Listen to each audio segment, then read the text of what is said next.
Okay, guys. When I'm usually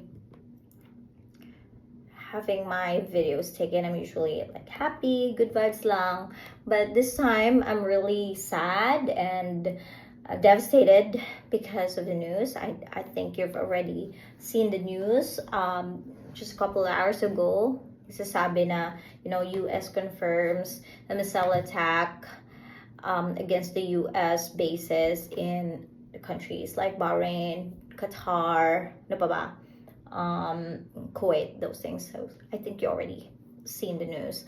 And I was just going about my day. It's Saturday, so I was busy. But then, normally on a Saturday, I would just have my beer, hang out with my kids, with my family. But then nakita ko yung news, and it's not just that. I saw a lot of videos from my friends na, they're very scary. I wouldn't want to be in that situation. So kudos to them that they survived this very devastating situation in the Middle East. So we're really asking for your prayers for our family and friends in the Middle East. And why am I saying this? This is from Chronicles. Okay, first of all, I wouldn't be commenting about what's happening if I'm not married to an AFAM. My husband used to be U.S. Marine, so 27 years in service. So I would say this is very different. So, sa Amerika kasi, so yung mga military personnel nila, for example, they are stationed in another country, another city.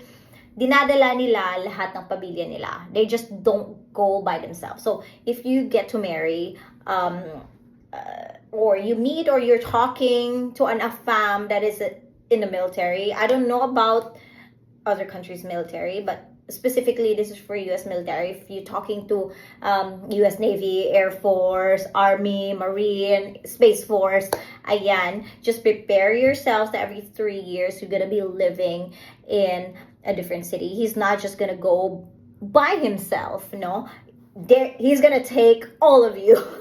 Not just you, the whole family. So unless he's going on a deployment. So this is different. So permanent PCS, permanent change PCS, change of station. Okay, if he's going on a permanent change of station, ano ba yan, nabubulol ako, every 3 years. So he's gonna go on, and he's gonna work at a base, and he's gonna take you, not just himself, but all of you. He's gonna even take your dogs, your pets, everyone in the family, not just himself, which is different from when he gets deployed. For example, kahit na let's say you're from Mississippi, Mississippi, and then your AFAM gets stationed to Korea, and then he gets so he takes you all, and then he gets deployed to Africa, let's say. So you guys are not gonna stay in Mississippi. You guys are gonna stay in Korea while he's deployed in Africa. Ganun po yun. So if you are talking to an AFAM that's in the military, well, just prepare yourselves to be, touring at least every 3 years. So ganyan po.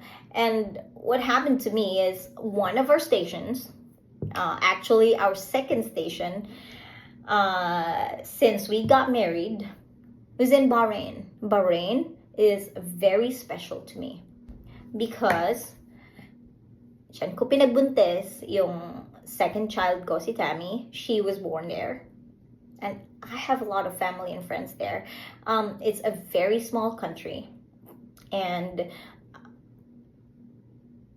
one of my cousins says, hey, I'm in Bahrain. But, when someone tells you, hey, I'm in the Philippines, you don't know if they're in Cebu, in Baguio, in Manila. You don't know. But there, it's like, yeah, it's a small country. You're probably going to bump into each other because it's a very small country. So I literally hung out with two of my cousins there. Shout out to Ate Pami and Ate Dali. And Ate Pami is still there right now, and I really hope she's okay. And through them, I made a lot of friends. So I'm very worried about them because of this situation. Yeah, it's just big right now. And even my husband, I called my husband, and he's in the States right now. It's like, hey, have you heard this news? And he's like, oh, the Americans still waking up. It's a Saturday morning in America, so they probably don't know this yet. So most of them. So dito sa Pilipinas, hapon na, obviously, we are in the news, we're on Facebook, yeah, yada yada. We already know about this, and I am worried. So I really hope that you would pray for our family and friends there. And it's not. So ganito kasi yon. So in Bahrain is the home of the U.S. Fifth Fleet. You could even Google it. Fifth Fleet, yung fleet ng Navy. So obviously gets targeted. I don't know if it's a smart idea for Iran to target the Fifth Fleet. It's hard to imagine, because this base, that's where my life revolved around when we were in Bahrain. So dyan kami nag-grocery, dyan kami nanonood ng concert.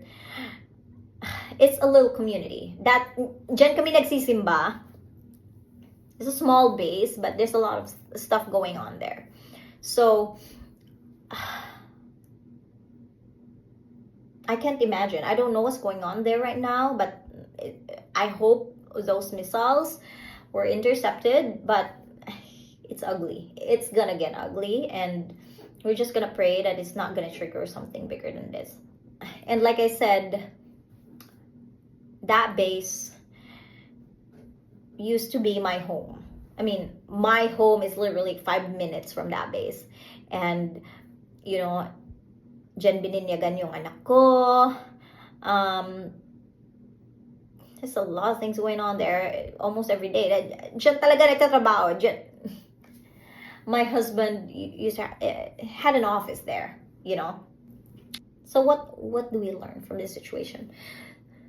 So when I was there, konti lang kaming mga military spouse, because most of the time, for your military personnel, may choice kasi sila. For example, you're talking to an AFAM, and he will get stationed in Bahrain. He will have a choice whether to take you or not. So, yung iba kasi, it's not worth it of them to take their family, because maybe sometimes their kids are finishing school in the States, so it's not worth it to, take the whole family with them. Siguro kaming mga babies pa yung anak namin, we can take our kids there, but some of them are older, your AFAMs are older, and then maybe you have your families already settled somewhere, and they're just not gonna take their families with them. Because ayan, magre-retire na naman sila and their families already settled somewhere. But konti lang. In other words, konti lang kami na nasa States, nasa Bahrain na mga military spouses. But mind you, kaming mga spouses there, we used to have briefs. Now, hindi yan brief. Brief, like briefing. Ano ba yan? Mga meetings, kumbaga, to prepare ourselves for these kinds of attacks. Imagine, I was there in 18, and ayan, meron na kaming mga ganyan. Every now and then, we would have a meeting, the commander, or, the command will have a meeting for all of us, to have like, maybe this one folder of stuff that we really need. What do we need? Our passports, our birth certificates, whatever is really essential, the paperwork that are essential, that kung ano man mangyari, you just gotta grab it and go. Grab and go. That's it. So, you know, when your husbands are on duty, hindi na sila medyo mag-worry for you. It's just about preparedness. Being prepared for everything. So, that time, alam ko na. So, may mangyaring kahit ano. Because I was there. There was also some, actually before COVID time, I know that we were being prepared for something that time. Thank God it didn't happen. Maybe because of COVID. But, yeah. But we were already prepared. What do we prepare? It's just like preparing for a typhoon. You know, you have your emergency bag. Kami din, meron. Except that we have all these things that we need because this is a different country. You have to prepare your passports, your paperwork, everything that you need just to get out of that country and to get into the US. So, you have your emergency contacts, everything. So, pag sinabing evacuate, you know where to go. Saan kayo magmi-meet. So, really, this is for preparedness. So, it's not just about this horrible things happening. It's especially here in the Philippines, we have a lot of typhoons. So I made it a habit actually. I learned from that to have kahit na wala akong mga damit, walang ganon. I have my cash, this you know folder that have all the things I need. The paperwork, the very important paperwork I have. Like kahit anong mangyari ngayon. I'm just gonna grab it and it has everything. My bank books, passports, kids' documents, everything. So, yan lang siguro. I just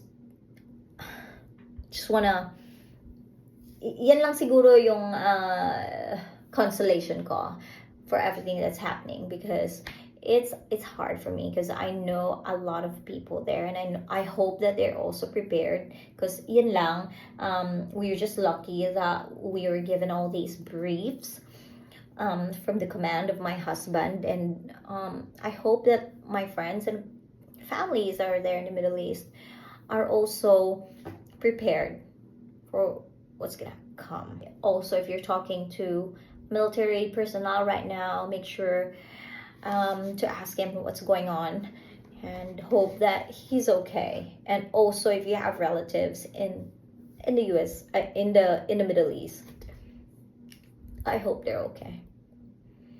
So let's just keep on praying. Thank you.